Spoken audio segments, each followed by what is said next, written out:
তোমরা যখন বলতে আসো আমরা মনোযোগ দিয়ে শুনি। আজকে যদিও প্রচন্ড খরতা, আমি গত সপ্তাহে বাংলাদেশ বেতারে একটা ইয়ুথদের নিয়ে প্রোগ্রাম করছিলাম, ইয়ুথদের নিয়ে অনুষ্ঠান করছিলাম। সেখানে আমাকে তারা আমন্ত্রণ জানিয়েছিল অ্যাজ এ টিচার হিসেবে, অ্যাজ এ টিচার। সেইখানে কিন্তু আমার পরিচয় অগ্রণী বিদ্যালয় মহাবিদ্যালয়। সেইখানে আমি কিন্তু একেবারে খুব দৃঢ়তার সাথে এটা বলতে পেরেছি। আমার বলতে কোনো দ্বিধা নেই, এটা অসত্য কথা নেই যে শৃঙ্খলা বলতে কি বোঝায় আমি আমার বিদ্যাপীঠে দেখেছি, আমি সেখান থেকে শিখেছি। কারণ আমার একেবারে পরিপাটি ফুলের বাগান, একটু বেড়া নাই, ঘেরা নেই, কিন্তু আমার শিক্ষার্থীরা সেই ফুল টোকাও দেয় না। এটা হচ্ছে চরম শৃঙ্খলা।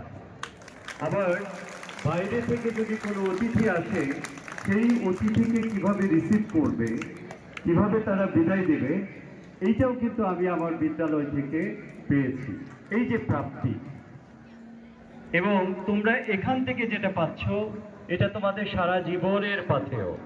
আজকে ক্লাস 8-এর শিক্ষার্থীরা যেটা করলো, এইটা একটা মাইল ফলক দৃষ্টান্ত। কারণ এই পথটুকু তোমরা অনুসরণ করবে। কারণ আজকে 13 জন, আমরা বিশ্বাস করি আগামীতে 23 জন হবে, তারপরে 33 জন, 53 জন, 103 জন। তোমরাই পারবে, পারবে না? আমি একদিন পাড়ার গল্প করেছিলাম, যাই আজকে প্রচন্ড খরতাপ, আমার খুব ভালো লাগছে। আসলে এই বিদ্যাপীঠ বহু বছর তো একসাথে থেকেছি। আমি ঢাকায় একজন প্রাক্তন শিক্ষার্থীকে, সে অনেক উঁচু পর্যায়ে কর্মরত, তার দপ্তরে সে আমাকে একটা ফোন দিল যে স্যার যদি একটু এসে চা খান। আমি যাওয়ার সাথে সাথে তার ওখানে এমপ্লয় অন্তত 1000-এরও বেশি। তিনি অনেক অনেক উচ্চ আসনে আল্লাহ তাআলা তাকে নিয়ে গেছেন।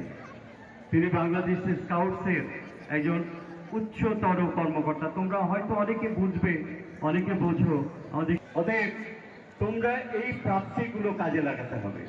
আমি প্রচন্ড খুশি হয়েছি আজকে 13 জন তোমরা যারা বৃত্তি পেয়েছো তোমরা। আর যারা কিনা ক্লাস 5-এ বৃত্তি পায়, 8-এ বৃত্তি পায়, তারা কখনো কিন্তু পিছিয়ে থাকে না। তারা দেশের সর্বোচ্চ বিদ্যাপীঠে অধ্যয়নের সুযোগ পায়। যাই হোক, অনেক কথা বলার ছিল, এখন সেই পরিবেশ নেই। তোমরা অন্তত ভালো থেকো, একেবারে প্রাণ খুলে দোয়া করবে। এই বিদ্যাপীঠে তোমাদের ঋণ আছে, এই ঋণ শোধ করার চেষ্টা করবে। এখান থেকে শিক্ষকরা তোমাদের যা দিচ্ছেন সেই প্রাপ্তিটা তোমাদের ব্যাক করতে হবে। কিভাবে?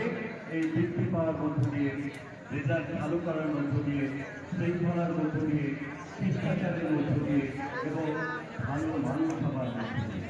তোমরা সবাই বসে আছি, এই সময় হঠাৎ করে আমার ডিপার্টমেন্টের সামনে বসে আছি, হাসপাতালের সামনে কয়েকজন বন্ধু বান্ধব দিয়ে হঠাৎ করে একজন ছাত্র আসলো, আর একজন ছেলে আসি পরিচয় দিয়ে একদম কোথায় দিয়ে যাবে, ওরা পাগল হয়ে গেল।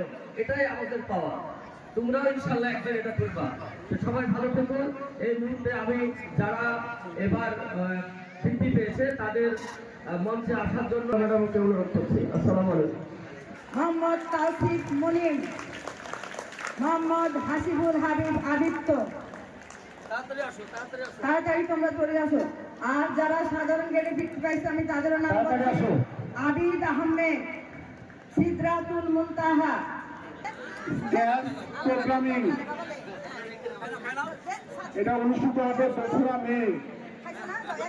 প্রবলেম সলভিং ক্লাস 5 থেকে 12, এটা 2রা মে অনুষ্ঠিত হবে। আর 5 থেকে 12 3 জন, এটা রোবোটিক্স প্রজেক্ট বিল্ডিং। তোমাদের এতে অংশগ্রহণ করতে তোমার বড় পুরস্কার আছে এবং নেপাল সফরের সুযোগ আছে। যারা জিতবা তারা নেপাল সফর করতে পারবা, এবং এটাকে রেজিস্ট্রেশন করার জন্য তোমরা আমাদের সাথে যোগাযোগ করতে পারো। তোমরা আমাদের সাথে যোগাযোগ করবা যারা এই প্রোগ্রাম